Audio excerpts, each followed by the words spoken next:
જય સોમનાથભાઈ, લાલભાઈ કોટડિયા બોલું જાંબુડીથી. હવે આપણે આ તો વિડીયો હમણાં બનાવવાનું બંધ કર્યું હતું, પણ આજે વિડીયો પાછો બનાવવો પડ્યો છે. એનું કારણ આપણે 26મી જાન્યુઆરીએ જામકુંડળા લગ્ન હતા, સમૂહ લગ્ન. ત્યારે એક ભાઈ સ્ટેજ ઉપરથી એવું નિવેદન દીધું છે કે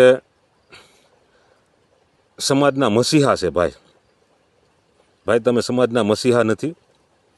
તમે સમાજને ગેરમાર્ગે દોરવાનું બંધ કરો. અને રહી વાત તમારી કે તમે એવા ખરાબ શબ્દ બોલ્યા કે સમાજની અંદર 2% આવા ખરાબ માણસો છે. સમાજની અંદર 2% ખરાબ નથી, પણ તમારી ટોળકી જ ખરાબ છે. તમે જે ખોડલધામને ટાર્ગેટ કરીને બોલો છો અને તીર મારવાની તમે વાત કરો છો કે તીર ઠેકાણે નિશાના પર પડ્યું છે અને નિશાના પર લાગ્યું છે. તમારું તીર તમે આમ તો ઘણા ટાઈમથી આ નિશાના ઉપર જ મારો છો. પહેલાં વહેલા સારા અને પવિત્ર માણા મુખ્યમંત્રી આપણા કેશુબાપા ને તમે તીર માર્યું, એનું તમે રાજકારણ ખતમ કરાવ્યું. બીજું તીર તમે આનંદીબેન પટેલને મરવું, એમાંય તમે સક્સેસ થયા. પછી તીર મરવું તમે આપણે સૌજીભાઈ કોરાટના કુટુંબ ઉપર, એનું તમે ટાર્ગેટ પૂરું કર્યું, એનું રાજકારણ તમે ખતમ કર્યું. એટલે ભાઈ સંડાળ સોકડી તો તમે છો. અને તમને એમ હશે ને કે અમે સારા માણસો છે કે આ સમાજ મારા હિસાબે હાલે છે. ભાઈ તમે જે ધંધા કરો છો એ બધાને ખબર છે. રહી વાત આપણે નરેશભાઈ વાળી, તો નરેશભાઈ એક સારો અને પવિત્ર માણસ છે. એણે આદિલગઢની અંદર જ્યારે ખોડલધામ જ્યાંથી બન્યું ત્યારથી આપણી હજારો દીકરાને દીકરીઓને IPS ISI PSI બરાબર અને નોકરીઓમાં સીધા તો ખોડલધામની દેણ છે. તમે ત્યાં જામકંડોળા સ્કૂલ વકવો છો, કેવડા ડોનેશન લ્યો છો, કેવડા પૈસા લ્યો છો, એ બધી પબ્લિકને ખબર છે. અને તમારું ભાઈ ત્યાં રાજકારણ ખતમ થયું એટલે તમે જેતપુર આવ્યા છો, બરાબર છે. તમારું રાજકારણ ત્યાં ખતમ થયું, પબ્લિકને ખબર પડી ગઈ છે કે ભાઈ આ ભાઈઓ બધા કેટલામાં છે એમ, બરાબર છે. એટલે તમે ત્યાંથી જેતપુર આવીને જેતપુર કોરાટ પરિવારનું રાજકારણ તમે ખતમ કર્યું છે. અને એની ઘેરે કોઈક કાર્યકર મોટો જાય, નેતા કે મિનિસ્ટરું, એટલે તમે એને ફોન કરીને ધમકી હોત દો છો કે ભાઈ તમે એની ઘેરે કેમ ગયા હતા. એ મારી પાસે ખબર છે, મને પુરાવો છે મારી પાસે. ભાઈ રહી વાત તમે એમ કહો છો અમે સમાજને આમ છે, સમાજને અમે આવું કરી દીધું. તમે વિસાવદર તાલુકામાંથી ચૂંટણીમાં એક અમારા ગામના ઉપસરપંચને ઉપાડી ગયા હતા, 5 દી ગોંધી રાખ્યો હતો, માર્યો હતો, અને ભાઈ તકલીફ પડી એટલે તમે એને પૈસા દઈ અને ભાઈ સાહેબ બાપા કરીને પાછો એને વિસાવદર મૂકી ગયા હતા, બરાબર છે. એટલે તમે બધી કાંઈ ફાંકા ફોગિયાતીઓ મૂકવાનું બંધ કરો અને ખોડલધામ વિશે તમે ખોટું બોલવાનું બંધ કરો.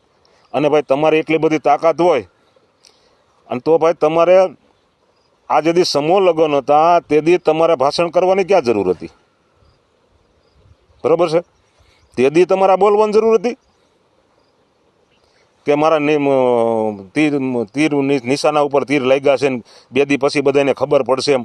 ખબર જ છે બધાને, તમે હું સવો હું નથી બધાને ખબર જ છે હો, બરાબર છે.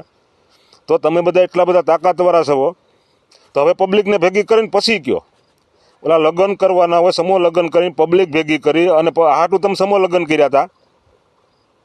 પબ્લિકને વૈશમાં તમારે મન પડે પ્રશ્ન બોલવા હારુંથી તમારે હાથમાં માયક આવી જાય એટલે તમારે મન પડે એવા સમાજને ટાર્ગેટ કરવાના છે, મને પડે એવા સમાજના આગેવાનોને ટાર્ગેટ કરવાના છે. ભાઈ ખોડલધામ સમિતિ હારામ હારી છે અને વ્યવસ્થિત હાલે છે. અને ભાઈ તમારી વાત રહી તમારી કે તમે તમારા ન્યા કણે ફાધરનું સ્ટેચ્યુ બેહાડવું છે એટલે તમને આ બધી રામાયણ હાલે છે, બરાબર છે. અને તમે ખોડલધામને ટાર્ગેટ કરો છો કારણ કે તમારે ત્યાં પગ પેસારો કરવો છે.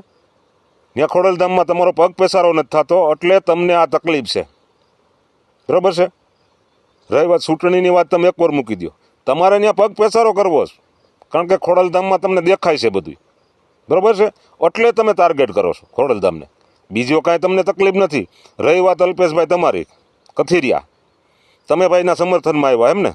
તમે સૌદ ભાઈ સમાજના દીકરાને મરવી અને તમે પાછા જઈને ખોળે બેસી ગયા છો અને પાછા એમ કહો છો અત્યારે કે અમે હું એના સમર્થનમાં છું. પછી તું ભાઈ તારી કેટલી બધી છે ને એ બધી બધાને ખબર છે તું શું કર્યું છે તે, બરાબર? હા, તે કાર્ય સારું કર્યું હતું, પણ તે શું કામ કર્યું હતું એ પછી બધી સમાજને ખબર પડી છે કે તે તારા સારુંથી આ મુદ્દો ઉપાડ્યો, એમાં ઇન્ટવર્ડ થયો ભાઈ, અને પછી તમે ચૌદ દીકરાને મરવી નાખ્યા, મરવી અને પછી તમે તમારા પાછા રોટલા કમ્પ્લીટ કરી ગયો, રોટલો શેકાઈ ગયો એટલે પછી ભાજપમાં વહી ગયા પાછા, બરાબર છે? એટલે મારો ભાઈ તમે તો કાંઈ બાયટું આપો છો અને અમુક ખવું છે એ મન પડે એમ ખોડલધામ વિશે બોલે છે, નરેશભાઈ વિશે બોલે છે, એટલે ભાઈ તમે મર્યાદા માર્યો બધા. આ સમાજ છે ને ભાઈ, કેશુબાપા આવ્યા ને પછી બોલતા શીખો છો, બરાબર છે? અને નરેશભાઈ એને વેગ આપ્યો છે. રહી વાત તમારી ભાઈ જેતપુરવાળા ભાઈ, સમાજની દીકરીને હમણાં રાતે 11 વાગે ધરપકડ કરી, એની માથે જુલમ કર્યો, એની માથે મારી છોકરીને. તેથી ભાઈ તમે કાં બાઇટ નહોતા આપવા આવ્યા કોઈ? તમને સમાજની બહુ લાગણી હતી ને, મને ખબર હતી. હું એટલે જ મેં તો વિડીયો નહોતો બનાવ્યો. શું કામે? મને ખબર હતી તમે આ લગ્નમાં પીડ્યા છો, લગ્નમાંથી છૂટા થઈને સમાજને ટાર્ગેટ કરવાના જ તમે, બરાબર છે? અને સમાજના આગેવાનોને ટાર્ગેટ કરવાના કર્યા તમે, કારણ કે તમે તમારી જાતમાં જ જઈને ઊભા રહી ગયા, બરાબર છે? તમારી જાતમાં જ જઈને ઊભા રહી ગયા ને.